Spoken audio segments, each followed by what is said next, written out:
तमाम देखने वाले और सुनने वाले दोस्त अहबाबों को सैयद इमरान अब्बास का सलाम। उम्मीद करता हूँ कि आप सब खैरियत से होंगे। नाज़रीन इकराम, मैं सिर्फ आज आपके लिए एक नक्श से परी की हाजिरी का अमल लाया हूँ। नाज़रीन इकराम, सिर्फ आपने एक नक्श चलाना है और परी उसी टाइम ही आपकी आंखों के सामने होगी। आप उससे अपना हर तरह का जायज़ नाजायज़ काम ले सकते हैं। नाज़रीन इकराम, ये अमल बहुत ही अज़ीम है, मुजर्रब तरीन अमल है।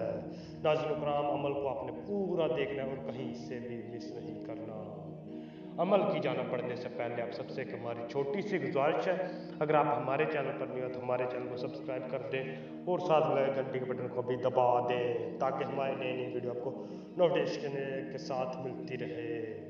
चले जी, अमल की जाना बढ़ते हैं। तो इस अमल को करने के लिए आपने चल जाना है कब्रिस्तान में। कब्रिस्तान में जाके कब्रिस्तान के सेंटर में आपने बैठ जाना है।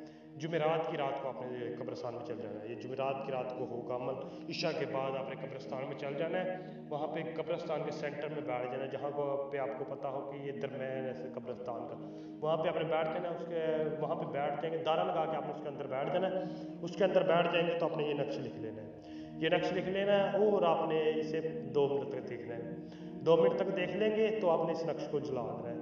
जला देंगे तो इसके की राख को आपने वहीं पे ही दफन कर देना है। वहीं पे गड्ढा खोद के दारे के अंदर ही आपने गड्ढा खोद के उसके अंदर ही दफन कर देनी है और वहाँ से खामोशी से उठ के आ जाना है। आपने एक बात का खास ख्याल रखना है कि आपने पीछे मुड़कर नहीं देखना और आपने किसी के साथ कोई भी गैर जरूरी बात नहीं करनी। बात कर सकते हैं लेकिन आपने कोई भी गैर जरूरी बात नहीं करनी। नाज़रीन इकराम, आपने आग खामोशी से सो जाना। इंशाल्लाह आपके सोने की देर होगी, आपको नींद से उठाएगी परी और आपसे आपकी ख्वाहिश पूछेगी। आपने अपनी ख्वाहिश का इजहार करना है, वो आपकी हर तरह की जायज़ नाजायज़ ख्वाहिशात को पूरा करेगी।